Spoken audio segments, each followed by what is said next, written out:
Have Brian Kelly and Matt House finally found their guy? You are Locked On LSU, your daily podcast on the LSU Tigers. Part of the Locked On Podcast Network. Your team every day.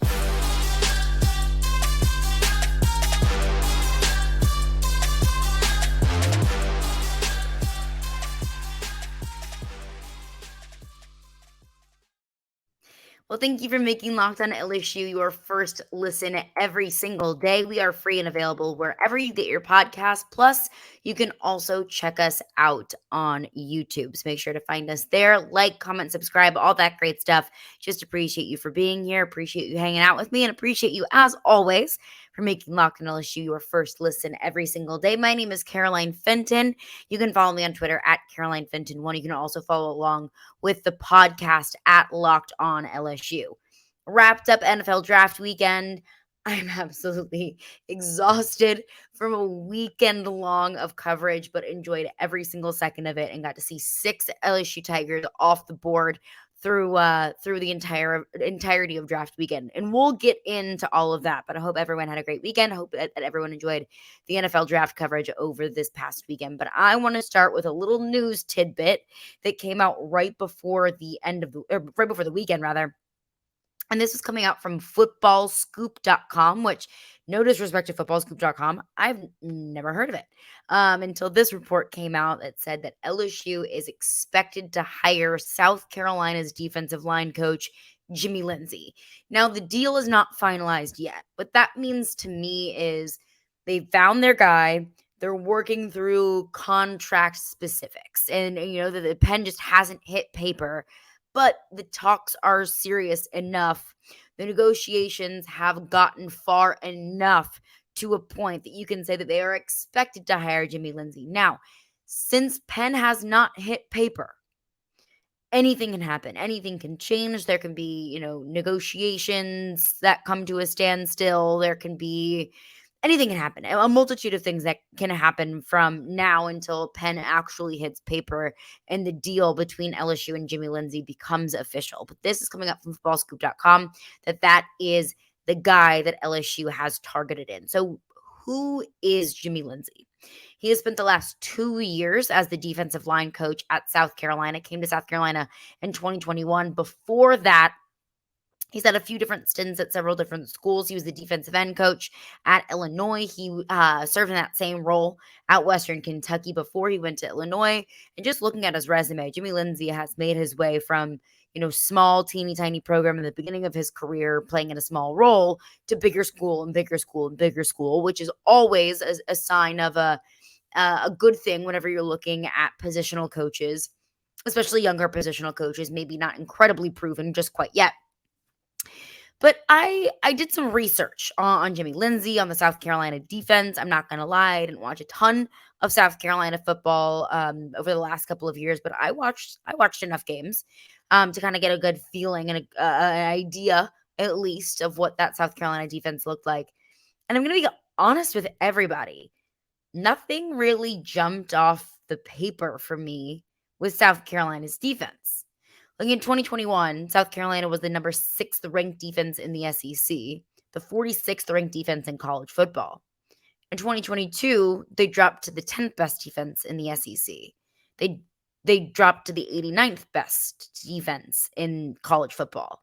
So, I know that the defensive line is only one unit. It's only one part of the defense. And Jimmy Lindsey can't control the entirety of the defense. I acknowledge that. I know that. I know that there are factors around South Carolina that are out of South Carolina and Jimmy Lindsey's control that would push them down in the ranks. You can't control if everybody else in the SEC just becomes that much better defensively. I get that. I understand that. But from 6 to 10 in the SEC in 1 year, it's a pretty big drop in the rankings. In 2021, South Carolina had 26 sacks. In 2022, they had 20 sacks. 13th in the SEC, only better than Vanderbilt. And you should be better than Vanderbilt. But when you're just a skoonch better statistically than Vanderbilt, no disrespect to Vandy, that's not necessarily a great sign, at least to me. So statistically, and I know that things just being a stat sheet warrior, a box score warrior does never tell you the entire story. I know that every single year there's a whole lot of talent turnover and roster turnover. You're losing guys to the NFL draft, to the transfer portal, so on and so forth. I know that some years you just have to work with a whole lot less than you did before.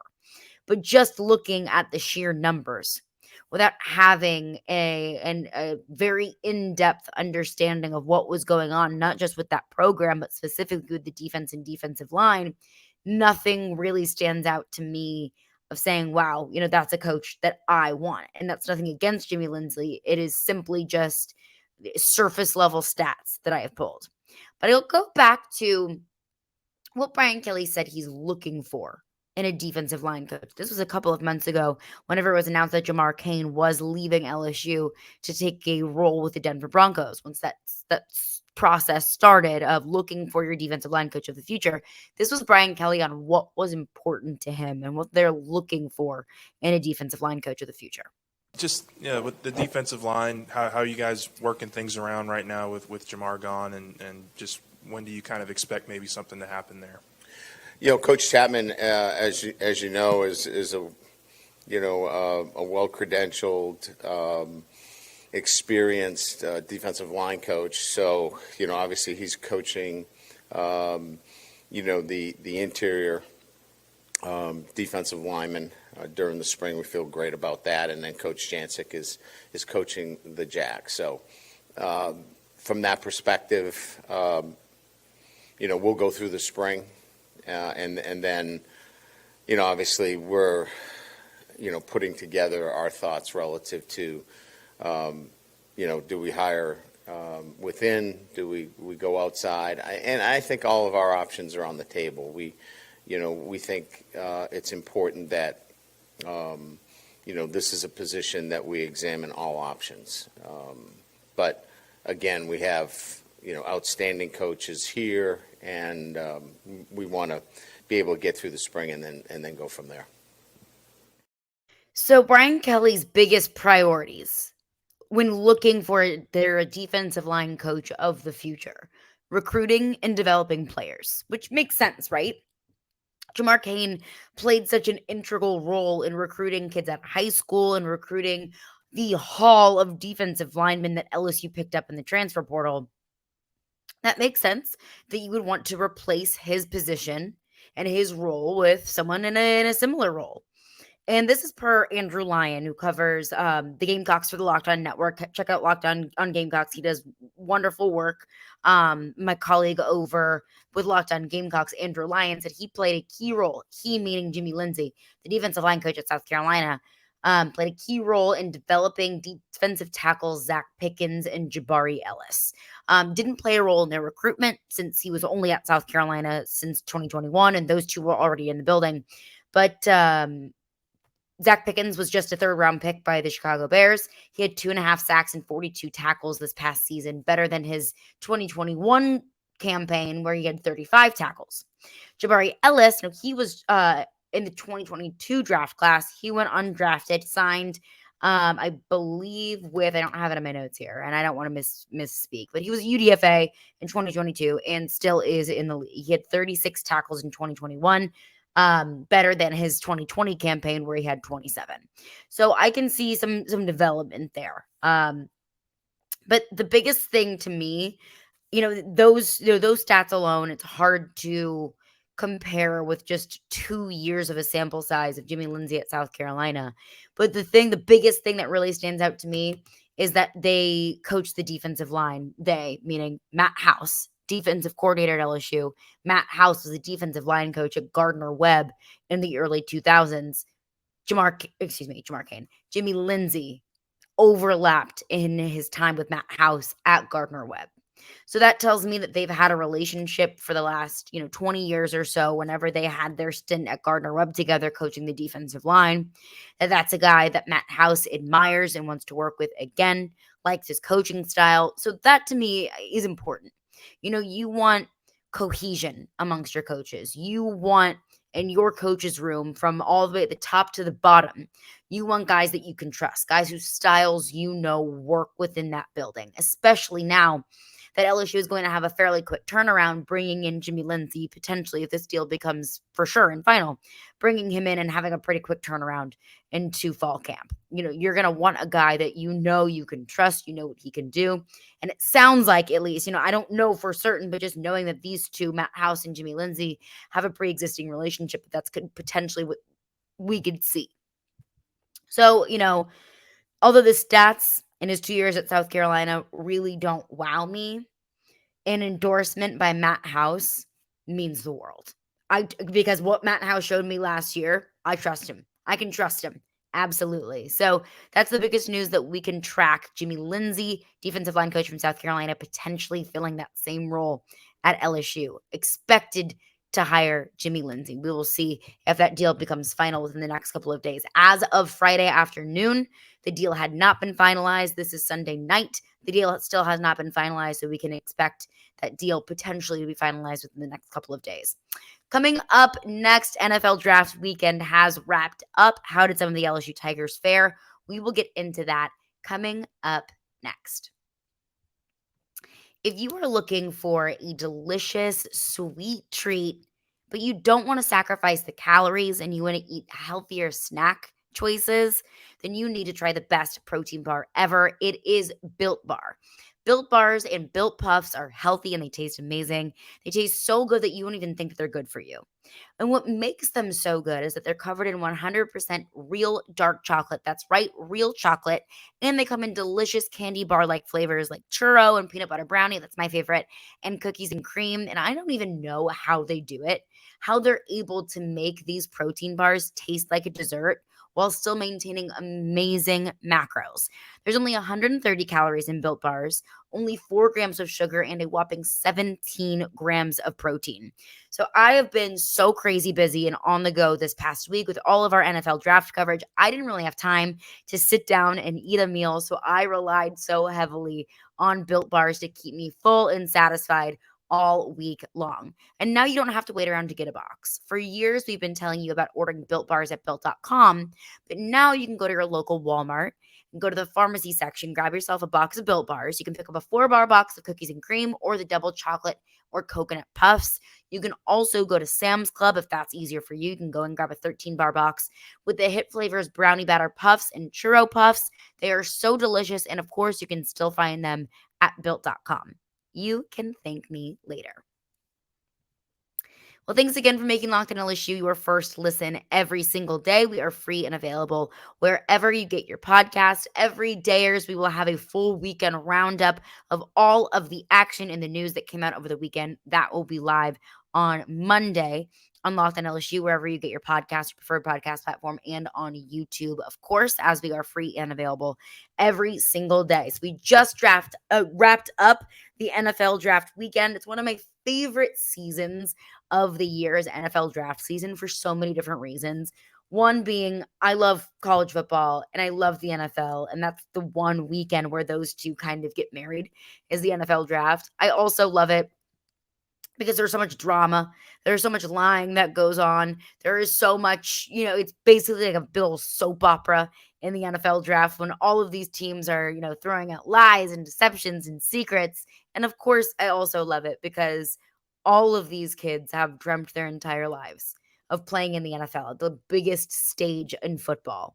And that dream comes true on draft weekend. So I know it sounds corny, but it's sweet. It really is so cool and so touching to see all of these dreams come true. But those dreams came true for 6 LSU Tigers over the weekend. 6 of LSU alumni were drafted into the NFL draft. B.J. Ojulari was the first one off the board, the first LSU Tiger off the board, was taken in the second round with the 41st overall pick to the Arizona Cardinals. And I know that this year, this NFL draft felt a whole lot less exciting for us as LSU fans. Maybe had not as much fanfare associated with it since we were going into this NFL draft without a certified or multiple certified first rounders. We were awfully spoiled in the 2020 draft when it seemed like every other pick an LSU Tiger came off the board. And then the next year, Jamar Chase goes in the top 5. The next year, Derek Stingley Jr. goes number 3 overall to the Houston Texans. Being able to follow those careers and those paths of players that we have cheered for and gotten to know and love over the last few years, getting to see them go off the board on the first night of the draft and some of the top picks of the draft. That's really exciting and it's really fun to follow. Doesn't have that same kind of juice whenever you don't have that certified first round guy, but it's still exciting nonetheless. So BJ Ojulari, first one off the board, first LSU Tiger off the board, rather, with the 41st pick overall to the Arizona Cardinals. Anthony Bradford was the next one on the board, was taken 2 rounds later. LSU Tiger list round 3 on Friday night. He was drafted 108th overall in the 4th round to the Seattle Seahawks. That's what I think is interesting about Anthony Bradford. What makes him valuable is the fact that he is a Swiss Army knife. Anthony Bradford can play outside, play tackle. He can play inside. He can play center. He can play guard. He really is a utility offensive line player, which is something that is key to have on your team. Every team needs one of those guys to kind of plug in and play. But in the NFL, when you have a left tackle, that guy is your left tackle. You draft him to be your left tackle. In the NFL, if you're a center, you're a center. Like, you don't play guard. But it is, and those are the guys that are taken in the first and second rounds, the guys that will be your left tackle for the next 10 to 15 years. The guys like Anthony Bradford, who are a jack of all trades but a master of none, they still carry a lot of value. It's just not first round value. And I don't think it's just not first round value when you don't have a specific position. But Anthony Bradford going in the 4th round, Seattle's going to get a guy who works his freaking butt off and is incredibly versatile on the offensive line. One starter goes down, pop Anthony Bradford right in there. Jay Ward goes in the 4th round as well, just a few picks later after Anthony Bradford. 134th pick overall in the 4th round, going to the Minnesota Vikings. And Jaquelin Roy will be heading up to Minnesota with him as well. Got a little LSU Tiger tandem as he was drafted by the Minnesota Vikings as well. 5th round with 141st overall pick. Minnesota actually traded up 17 spots in order to land Jaquelin Roy. So Jaquelin Roy and Jay Ward, they will be reunited with Justin Jefferson as they head up to the Minnesota Vikings. And Kayshon Boutte also was taken in the 6th round, 187th overall pick. I have thoughts on Kayshon Boutte. We'll get into that coming up next. Jarek Bernard-Converse also was the final LSU Tiger taken in the 6th round. He was drafted the 204th pick. That was Jarek Bernard-Converse. There were also several LSU Tigers that went undrafted but have signed some of their UDFA contracts. Ali Gay heading to Houston. Mike Jones Jr. to Atlanta. Jere Jenkins just signed with Jacksonville. Micah Baskerville is headed to Chicago. He is a Bear. Colby Richardson signed with Carolina, and Mekhi Gardner with Philadelphia. So we saw several Tigers go off the board throughout the first 7 rounds. Some went undrafted, signed contracts, and that's the most important thing, is you now have your spot in. You have your spot. It's up to you if you keep that spot or not. It's really easy for some of these teams to just go ahead and cut these guys. Don't sign them to the 53-man roster. They float around from practice squad to practice squad. But if there is one thing that I think that we have learned about Brian Kelly and the way that this team worked this past season, is you're going to have to work your butt off. You are going to, there's a certain way that this team plays, a certain attitude that this team practiced with and played with, that if they work that way in the NFL, the idea is you make it impossible for them to not sign you to the 53. You make it impossible for an NFL team to not want to move forward without you. It's a business. NFL stands for not for long for a reason. But a big congratulations to all of these guys, drafted and undrafted, for getting that opportunity at the next level. So congratulations to all these LSU Tigers headed to the NFL draft. But I do have a thought on one LSU Tiger. Can you tell I'm tired? That was drafted into the NFL. And we'll get into that coming up next. Well, thanks again for making Locked On LSU your first listen every single day. We are free and available wherever you get your podcasts. Kayshon Boutte, taken in the 6th round, the 187th overall pick to the New England Patriots. Let's go back to this time, maybe March-ish of 2022. Go back to the way too early mock drafts, because we know that the mock drafts started to come out for the 2020, the next NFL draft, like 2 days after the NFL draft. We know that the college football rankings come out the morning after the national championship. It's just, that's how these things work. And it is all, speculative. It's all just projecting. And we know how unpredictable this sport is. So to try and predict it is incredibly difficult. But I'll go back to some of those way too early mock drafts going into the 2022 season. Nearly all of them had Kayshon Boutte as a first-round talent. Several of them had Kayshon Boutte being a top 5, top 10 pick. When you're a top 5 or top 10 pick in the NFL draft, you are an elite player. You are taken to start and contribute in a big way right away. Like, you are going to be viewed as the future of that organization. And that's obvious for quarterbacks, but it's the same for every position. If you are drafted in the first round as a left tackle, you're expected to be that left tackle of the future. Same thing with wide receivers. You're taken as a top 5, top 10 pick as a receiver. That's your franchise receiver for the next 5 to 10 years. Ideally, in the NFL, that's where you find your top players, is in the NFL draft. Fast forward to now, and we know that Kayshon Boutte was not a top 5 pick, nor was he a top 10 pick, nor was he a first round pick. He was taken in the 6th round. And there are several reasons that could be. Not a great season, all the hype of a big season from Kayshon Boutte, and no delivery. It was the postseason controversy that came out about Kayshon Boutte. It's the manner in which Kayshon Boutte entered the NFL draft after he already announced about a week earlier that he was going to come back to LSU. It was the bad combine. I'll say bad. It was a bad combine. It was the testing at the combine that came in at the bottom, if not dead last, in several categories of his position group of all wide receivers. It was the pro day that wasn't really special. And it was also the not taking advantage of a second chance for some of these skill tests, like 40s and verticals, things like that. The Kayshon Boutte didn't perform very well, didn't test very well at the combine. He had a second opportunity to make up for it at his pro day, and he elected not to. All of those things combine to making not a very strong draft profile. All of those things combine to be some red flags for NFL general managers. Now, I'm not an NFL general manager, but I know how a lot of these guys work. I think we all kind of have a good idea for what is a good character thing and a bad character thing. And character things, they matter in the NFL, especially to the New England Patriots. They're not bringing anybody in that they think may not fit within the organization. They're not bringing anyone in that they don't think absolutely loves, eats, sleeps, breathes football. Those things matter to these general managers. And Kayshon Boutte slipped from being potentially a top 5 pick to a round 6 pick. I think because of all of those factors combined. And that's a shame. It is a shame for Kayshon Boutte because we all know what he could do. We've seen what he could be. We've gotten glimpses of that. We got a couple of glimpses of it this past season.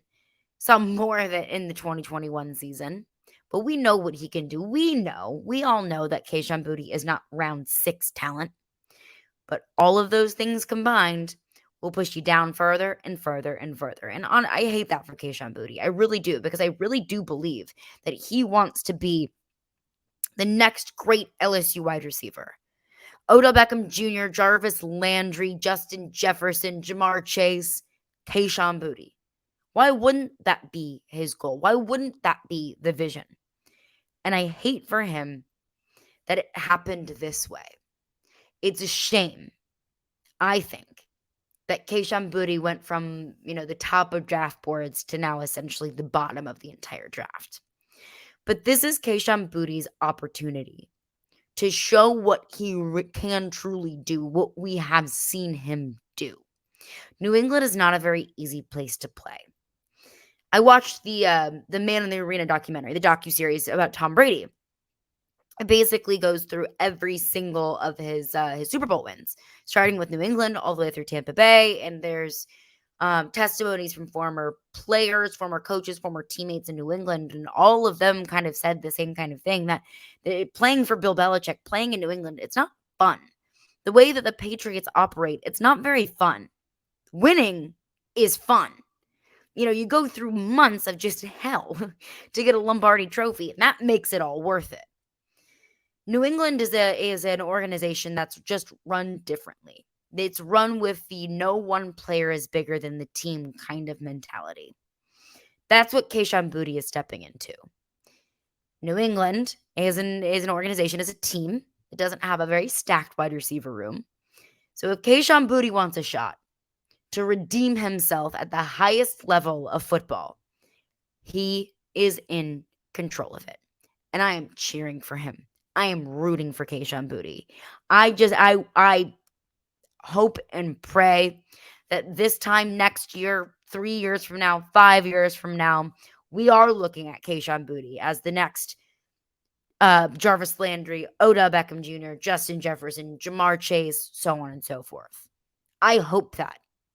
And I know that he can do that. But now it's up to him. Doesn't matter when he got drafted. Let Tom Brady be the example of that. Let Brock Purdy be the example of that. I don't care if you're taking round 1, pick 1, or round 6, pick 187, like Kayshon Boutte. You all have the same opportunity. You just have to take advantage of it. And I hope that not just Kayshon Boutte, all of these players take advantage of that opportunity, because man, oh man, is Arizona getting a good one in B.J. Ojulari? Is Seattle getting a good one in Anthony Bradford? So on and so forth. Minnesota getting good ones in Jay Ward and Jaquelin Roy. We know that. Now it's up to them.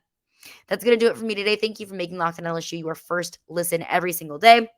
Weekend roundup on tomorrow's podcast. See you then.